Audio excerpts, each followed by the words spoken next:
Okay, set your DVRs. Something big is going to happen on Thursday. And even if you don't like golf, this is a doozy because it's the first ever tournament for the Saudi Arabian-backed Live Golf Series. And I know I hadn't heard of it either.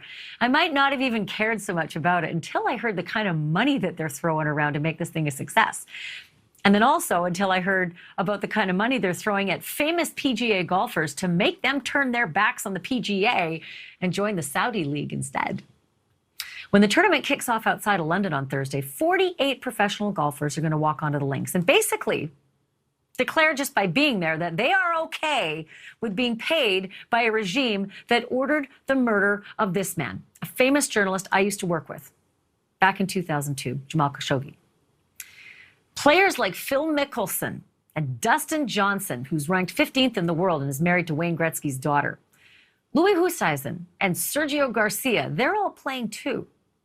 So is this just a job? Is this just the game of golf?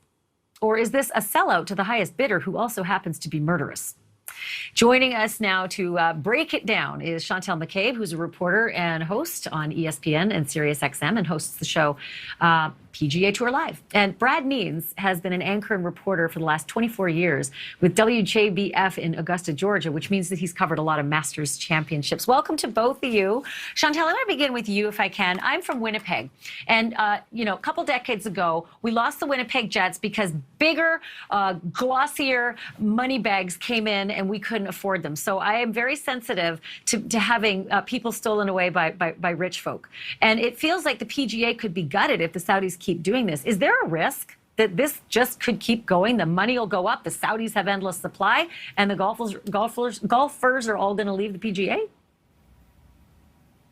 Well, Ashleigh, good to be with one of the great journalists we still have left. And sorry about your Winnipeg Jets, but money does talk, and that's not just exclusive to golf. That's all over sports, and then far beyond that. And when it comes to this storyline, as Brad can attest to, those of us in our golf bubble, we have been tracking this for 2 years, and a lot of these headlines are just telling an itty-bitty piece of the story. I needed a flow chart the size of a 3-car garage to get all of the story out, but we'll try to wrap it up in as much as we can. When it comes to the money on the PGA Tour specifically, it wasn't until this year that there was guaranteed money if you're starting. So unlike NBA, MLB, and NFL, you are not guaranteed money. So you show up for an event and you have young kids, as you mentioned in the last segment, who are excited to see Ricky Fowler dressed head to toe in their orange, and they want to see the stars of the game. But if those players don't make the cut, that means they had paid for their flights, their travel, their hotel, their food, everything that comes with being on tour for a week at a time. So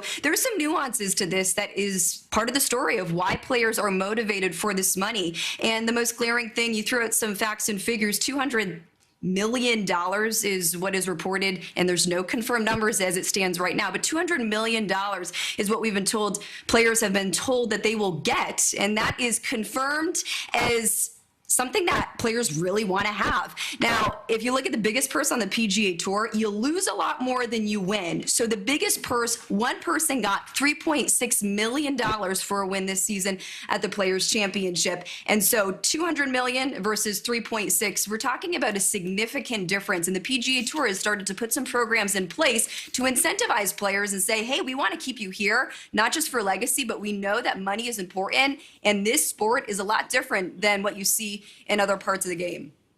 Well, money sure talks, because I want to read something from Phil Mickelson, Brad, and this was just from January. It's just a couple months ago. This is what Phil said about the Saudi League. They're scary mother effers to get involved with. We know they killed Khashoggi and have a horrible record on human rights. They execute people over there for being gay. Knowing all of this, why would I even consider it? Because this is a once-in-a-lifetime opportunity to reshape how the PGA Tour operates. And then this was Mickelson's statement just yesterday. I'm thrilled to begin with Live Golf, and I appreciate everyone involved. I fully realize and respect some may disagree with this decision and have strong opinions, and I empathize with that. Brad, what am I to make of that? And what are the other golfers gonna say? Well, I think from a public relations standpoint, Ashleigh, and certainly from the perspective of Team Mickelson, they're hoping that that second statement you read pushes that first statement further back in the public's mind, if you will. But remember this, after those comments were released, leaked, put out back in November, Mickelson said, look, those were told to a reporter off the record. They were taken out of context. And then a couple of months after that, February, I believe it was, he said he was deeply sorry for what he said.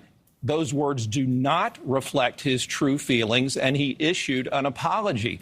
He also said that before we ever have change in this world, we have disruption, his words. And my words, we're in the middle of that disruption right now. And Phil has indicated he is ready to take the criticism that comes with being the face of this new league. So he apologized, but if the slings and arrows keep coming, he's ready. Well, I love the part of the story where Tiger Woods reportedly says no to $1 billion. Maybe that's the reputation, fixer-upper that he might have needed after all these years. I have to leave it there, but let's keep talking about this because I have a feeling there's going to be more shoes to drop. Chantal McCabe and Brad Means, thank you both. Thank you for watching. Go to newsnationnow.com to find NewsNation on your television provider. And don't forget to click the red subscribe button below to get more of NewsNation's fact-driven, unbiased coverage.